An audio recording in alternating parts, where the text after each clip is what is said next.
GM and the Nazis by Humongous. Quote, "But now the holy dollar rules everybody's lives. Gotta make $1 million, doesn't matter who dies." Unquote. Queensryche, Revolution Calling. September 1st, 1939.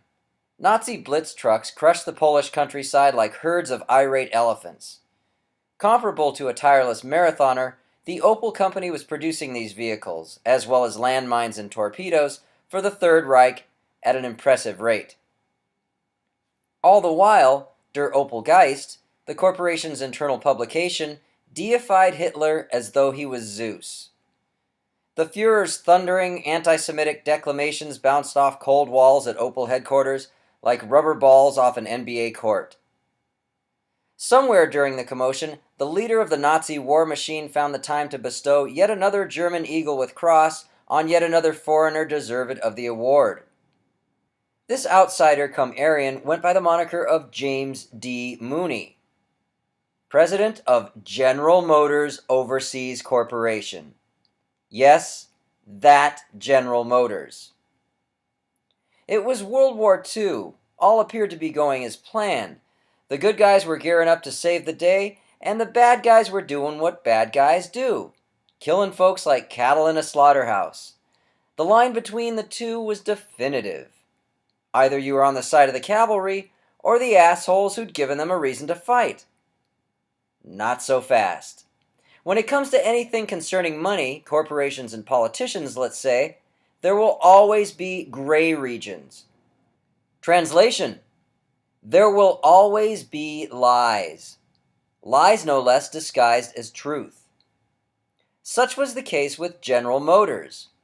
Yeah, the same GM mass-producing countless cars you see on the highways and byways of what people refer to as quote-unquote America. In fact, General Motors transformed Germany's horse-drawn military into a modern mechanized blitzkrieg, capable of destroying its enemies. The 3-ton Blitz truck, produced by GM's German affiliate Opel, was specifically developed so the Third Reich could do just that. General Motors President Alfred P. Sloan tirelessly toiled, years prior to World War II, to ensure Nazi forces were well equipped to wage battle. In truth, GM was the largest producer of cars and trucks in Germany, as well as Europe at the time. Through Opel, GM manufactured approximately 40% of vehicles in this soon-to-be Axis country. Since General Motors was producing roughly 65% of Germany's auto exports, they largely funded the Third Reich's military effort. GM's official publication, General Motors World, boldly declared, quote, "Hitler is a strong man, well fitted to lead the German people out of their former economic distress. He is leading them not by force or fear, but by intelligent planning and execution of fundamentally sound principles of government." Unquote. How wonderful would it be if the above quote was emblazoned on every GM vehicle owner's manual? You're cruising around in your General Motors car, oblivious to these facts, aren't you? Ah, the American dream. It works like clockwork. A clockwork orange, that is.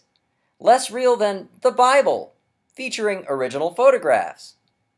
Alfred Sloan, a fiery believer corporations instead of government should control countries, was not a supporter of then-President Roosevelt.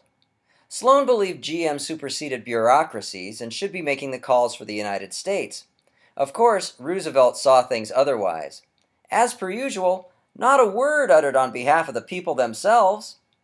Due to Sloan's disdain for good old Frankie, he aligned himself even more closely with Hitler. Soon, literature written by anyone of Jewish affiliation was expunged from the official library at Opel. Because 40% more profit was derived from Blitz truck sales to the Wehrmacht, the Third Reich military, than to civilians, GM concentrated business with the Nazi war machine. Nearly 17% of this profit was sold to Hitler's armed forces in 1937.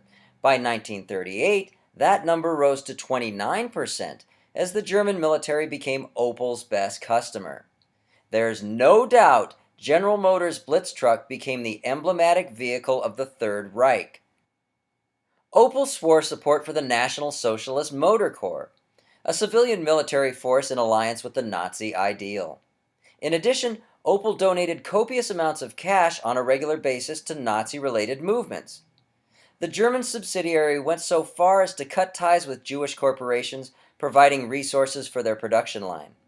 Jewish workers, long-standing or not, were terminated. Since gas-powered vehicles don't run without fuel, GM employed Standard Oil, another U.S. corporation, to provide Hitler's Wehrmacht with lead tetraethyl. This additive boosted performance in the Blitz trucks and allowed Nazi forces further advantage over their opposition. In fact, a seized German document states, quote, "Without lead tetraethyl, the present method of warfare would be unthinkable," unquote. Albert Speer, the Reich's armaments chief, stated Germany wouldn't have perpetrated their 1939 blitzkrieg on Poland had they not been provided this additive by Standard Oil. So intense was Alfred Sloan's belief in racial superiority, he assisted in foundation of the American Liberty League, which promoted racism and anti-Semitism. Hatred for anyone non-Caucasian reached an apogee with the group when they expressed desire to align themselves with the KKK. The American Liberty League financially supported a myriad of bigoted organizations like the Southern Committee. This fellowship distributed what were known as quote-unquote nigger pictures, photos of Eleanor Roosevelt in the company of blacks. Just press cruise control on your new General Motors vehicle and glide, my friend. Feel the ease with which she handles?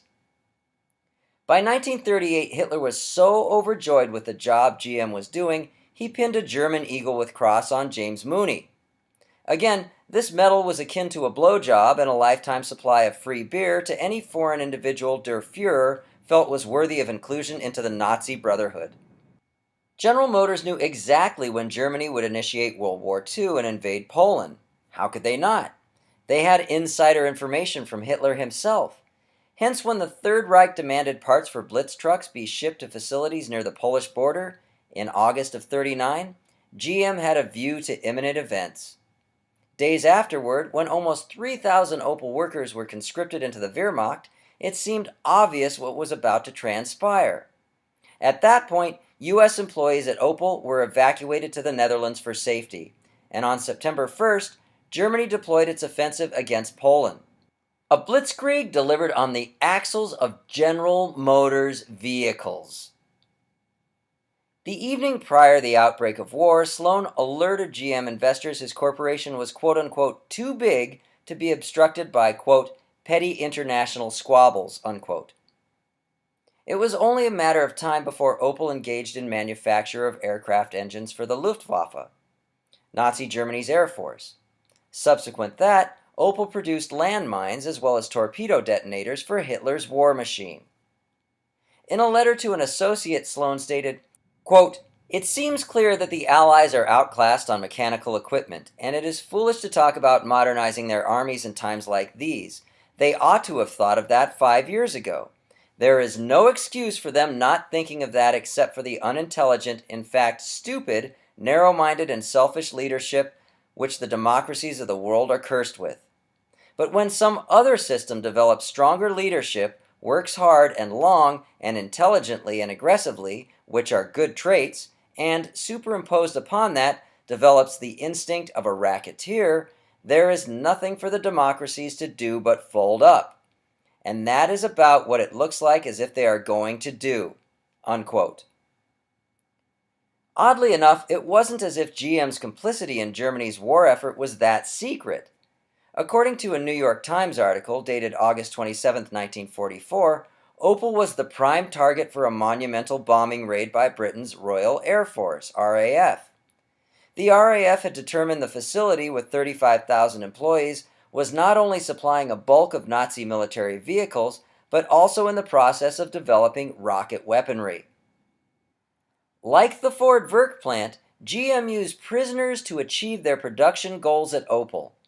It wasn't unusual for inmates to be tortured after they failed to reach expected demands. But the above wasn't the only similarity General Motors had with Ford regarding the Third Reich. Profits accumulated by both corporations were saved by the Nazi war machine and bequeathed to these companies following the conflict.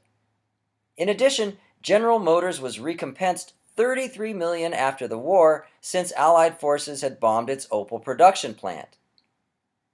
Do you feel like delivering an onslaught of karate kicks to the dashboard of your GM vehicle? Is a shower in order every time you touch the steering wheel? Realize General Motors now produces Buicks, Cadillacs, Chevrolets, and GMCs. Thus, chances are pretty strong you're driving a GM product on a daily basis. According to Edwin Black, author of Nazi Nexus, America's Corporate Connections to Hitler's Holocaust, quote, unquestionably, GM's impact during the Hitler era, both in the United States and the Third Reich, was monumental.